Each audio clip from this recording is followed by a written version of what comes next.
You make me feel a little higher. We should do it, make me higher.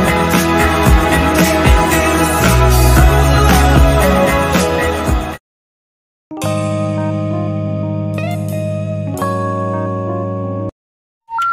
The number you have dialed has been changed.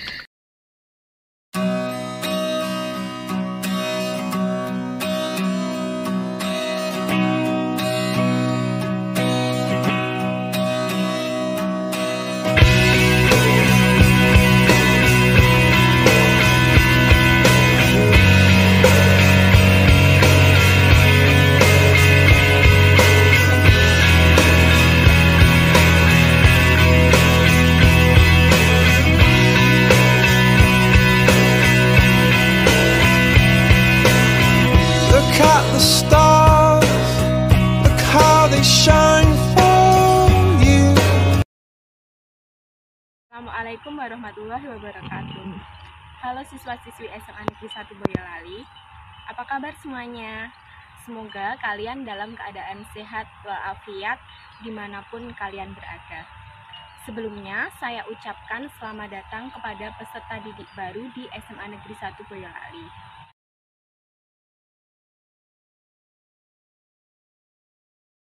Perkenalkan, nama saya Agustin Voldias Widiaswati, biasa disapa Bu Dias. Saya di sini mengampu mata pelajaran bimbingan dan konseling. Walaupun kita belum bisa bertemu secara langsung, namun kita bisa memanfaatkan berbagai media sosial untuk tetap menjalin komunikasi. Baiklah, di sini saya akan memberikan materi yang berjudul meningkatkan konsentrasi belajar. Nah, di saat seperti ini, pasti konsentrasi belajar kalian sedikit terganggu. Untuk itu, saya memberikan layanan ini bertujuan agar siswa-siswi SMA Negeri 1 Boyolali dapat memahami dan menemukan cara untuk meningkatkan konsentrasi belajar. Untuk lebih lanjutnya, mari kita simak.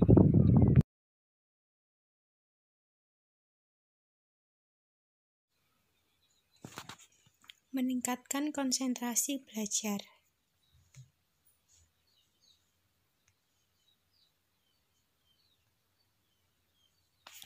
Pengertian konsentrasi adalah pemusatan perhatian atau pikiran pada suatu hal.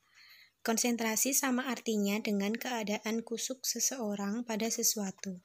Sedangkan konsentrasi belajar adalah pemusatan daya pikiran dan perbuatan pada suatu objek yang dipelajari dengan menghalau atau menyisihkan segala hal yang tidak ada hubungannya dengan objek yang dipelajari.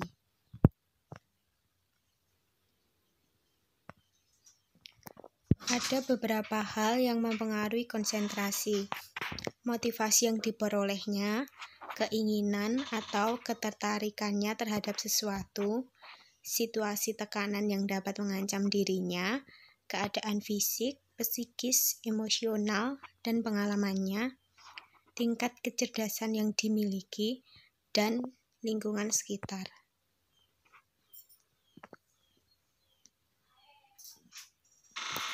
Penyebab kurangnya konsentrasi ada 5. Yang pertama, lemahnya minat dan motivasi pada pelajaran. Yang kedua, perasaan gelisah, tertekan, marah, khawatir, takut, benci, dan dendam. Yang ketiga, suasana lingkungan belajar yang berisik dan berantakan. Yang keempat, kondisi kesehatan jasmani. Yang kelima, bersifat pasif dalam belajar.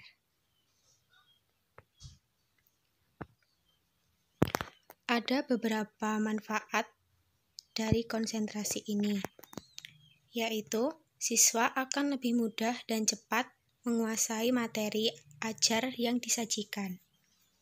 Dapat dipastikan bahwa siswa yang konsentrasi dalam belajar sebenarnya ia juga sedang aktif.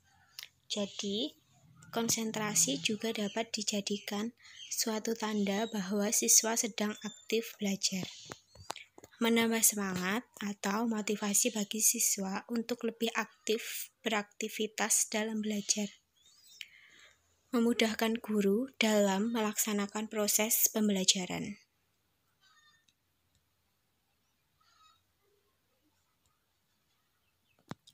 Tidak memiliki kecakapan dalam cara-cara belajar yang baik, suasana belajar menjadi semakin kondusif.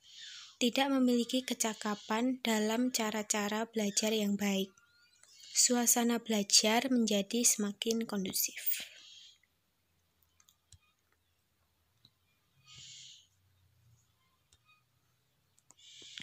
Cara meningkatkan konsentrasi. Yang pertama, melalui kesiapan belajar.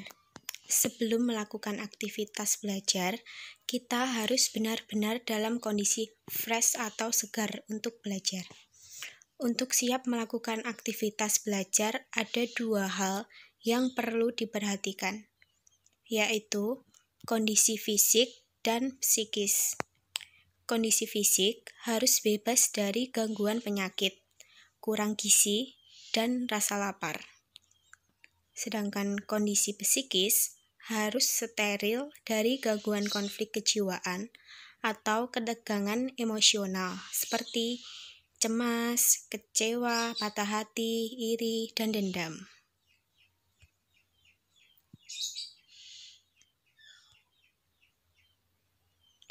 Menanamkan minat dan motivasi belajar dengan cara mengembangkan imajinasi berpikir.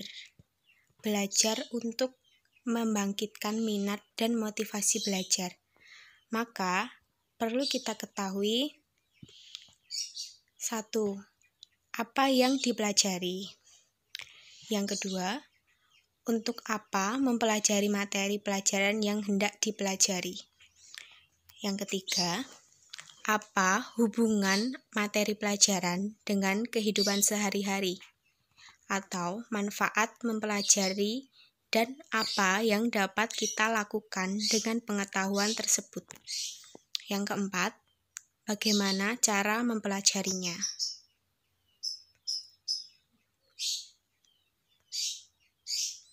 Cara belajar yang baik. Untuk memudahkan konsentrasi belajar, dibutuhkan panduan untuk pengaktifan cara berpikir, penyeleksian fokus masalah, dan pengarahan rasa ingin tahu. Juga harus memuat tujuan yang hendak dicapai dan cara-cara menghidupkan dan mengembangkan rasa ingin tahu kita. Sehingga tuntas terhadap apa yang hendak dipelajari. Dengan kata lain, berusaha menyusun kerangka berpikir dan bertindak step by step dalam memecahkan masalah.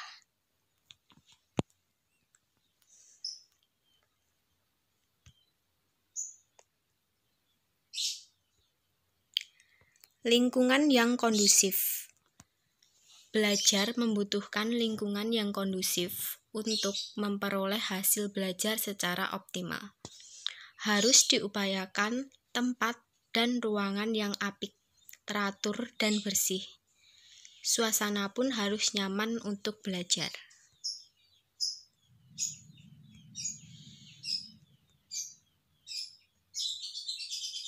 Belajar aktif.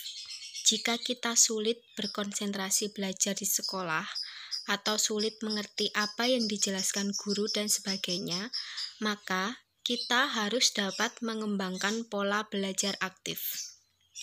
Kita harus aktif belajar dan berani mengungkapkan ketidaktahuan pada guru atau teman. Buang rasa sungkan, rasa malu, dan rasa takut pada guru. Guru tidak akan memberi hukuman pada kita yang proaktif dalam belajar.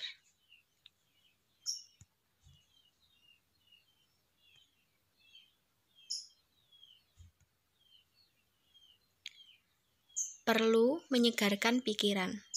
Saat menghadapi kejenuhan belajar, saat kita belajar sendiri di rumah, dan menghadapi kesulitan atau jalan buntu, mempelajari materi pelajaran, kadangkala menimbulkan rasa jemu dan bosan untuk berpikir. Jika hal ini terjadi, maka jangan paksakan diri kita untuk terus melanjutkan belajar. Jika dipaksakan, akan menimbulkan kepenatan dan kelelahan, sehingga akan menimbulkan antipati untuk belajar.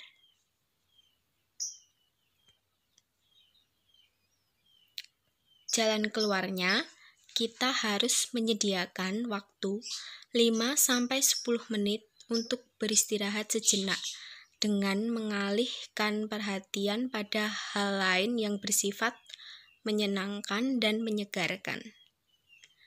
Jika kepenatan dan kelelahan daya pikir atau daya kerja otak kita hilang dan pikiran kembali fresh, maka kita dapat kembali melanjutkan pelajaran yang tertunda tersebut.